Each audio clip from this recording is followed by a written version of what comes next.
Unless you've been completely hiding under a rock the last 24 hours, you've probably heard that interest rates have just increased for the first time since 2010, so that's 12 years since the last interest rate rise, and haven't the media had a field day on it? Literally every second Facebook post, news article is basically on how the world is ending and interest rates are going to kill the property market. Now, it could be the optimist in me, but I think an interest rate rise could actually be good for Cairns. Now bear with me, it seems counterintuitive, but I want to run through some data, some charts, and some different opinions that I have that I think justify that the next few years could actually be a very bullish market in Cairns and actually see prices see some really extreme performance in the region. So let's jump into it. The first chart I want to show is the official cash rate chart. Now, you can see over time it's gone up and down, up and down. I want to focus on the period between 2002 and 2008. In that period, starting in May, we saw interest rates rise 22 times over a 6-year period. So if the media is having a field day with one interest rate rise, imagine what that'd do if we saw 22 rises like in that 6-year period. Over that 6-year period, you can really see that interest rates shot through the roof. But what do you think happened in the Cairns property market? Anyone that might be local to Cairns or anyone that might have been buying or selling in Cairns in that region might remember those days as almost the golden era for Cairns. The market absolutely exploded. And that brings me to my second chart. In 2002, the property price in Cairns, the median property price was $165,000. During that time of those 22 interest rate rises, the market went up a massive 125% in 6 years to peak in 2008 at $369,000. So that is some exceptional growth, especially when you can take into consideration those interest rate rises, the fact that rents weren't anywhere near as high as they are today, and the overall position of the economy. You really see that Cairns absolutely flourished during those rising interest rates. And now I think there's a couple of reasons for this, and I want to break down and go into this. Essentially, during that period of 2002 to 2008, you speak to people that were around in the area, and unfortunately I wasn't at the time, but the data and speaking to people in that anecdotal evidence was that investors were piling into the market. They were chasing both the yields that were on offer at the time and the capital growth opportunities that we did see during that era. Cairns really was pushed as the golden child for investing in that era, and that's what I believe led to a lot of that growth. Looking at Sydney and Melbourne prices during that exact same era, we saw essentially both cities pretty much remain flat for a 10-year period.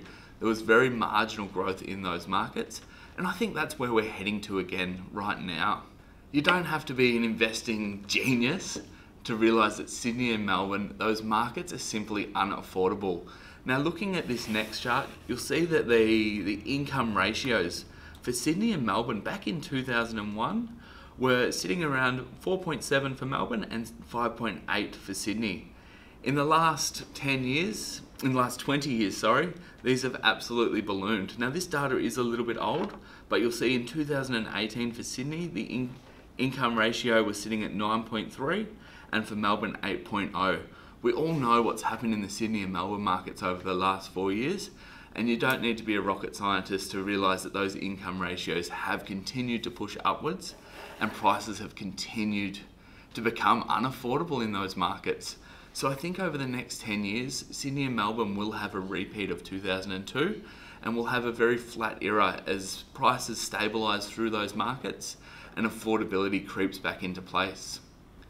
With that said, and most investors admitting that those markets will stay flat for a period of time in Sydney and Melbourne, I think investors will be looking at other places to park their money during that period. And that's where I think Cairns really comes into its own. There's a number of big reasons why I think Cairns will be the destination a lot of people will be parking money in over the next decade. A big one of those is our rental yields. The yields on offer in Cairns at the moment are fantastic. It's not uncommon to find yields sitting between 5 to 7%, which even with a few interest rate rises keeps those properties positively geared into the future. You only have to have a look at the airport data, which have a look at this. The airport data is impressive. Domestic tourism has bounced back extremely fast, and it won't be long until international tourism follows suit. I really feel Cairns is positioned to have an absolute boom in its tourism industry in the coming years, and with already a massive rental shortage in place and a massive undersupply of housing, where those tourism workers are going to come and live, I'm not sure, but there's one thing for certain: it is going to put extreme pressure on rental prices, and I think we're going to see some really strong rental growth in the coming years.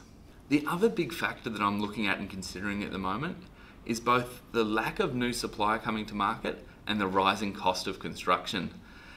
If you look around Cairns at the moment, there is very, very little unit development happening and very little property development. Not many people are building houses. There is a real restraint on supply coming to market. And this is a big contrast when you look at the amount of supply that hit the market in Cairns between 2005 and 2008. It was any wonder that we had that massive drop in 2009 and 2010, as it was literally just a huge oversupply of property coming to market. At the moment, that isn't the risk on the horizon for Cairns. There isn't any development happening. And because of this, when you look back at the pricing chart, I think we're sitting somewhere around the 2002 of the previous growth cycle. I think we're 3 or 4 years away from seeing mass development take place, and another 3 or 4 years before those developments come to fruition, and we might then be at the risk of an oversupply, but that's a very long distance into the future. So that's my thoughts on why maybe a rising interest rate could actually be a great thing for the Cairns property market. I'd love to hear your thoughts. Where do you think the market's heading over the next 10 years? Leave me a comment, shoot me a message. I'm always interested in someone else's opinion. Do you think the rising interest rates are going to kill our market? Or do you agree with me? Comment below, because I'd certainly love to hear about it. If you have enjoyed this video, make sure you do subscribe to our channels. We put out a lot of content and love bringing you new videos. Thank you very much for watching, and I look forward to talking to you soon.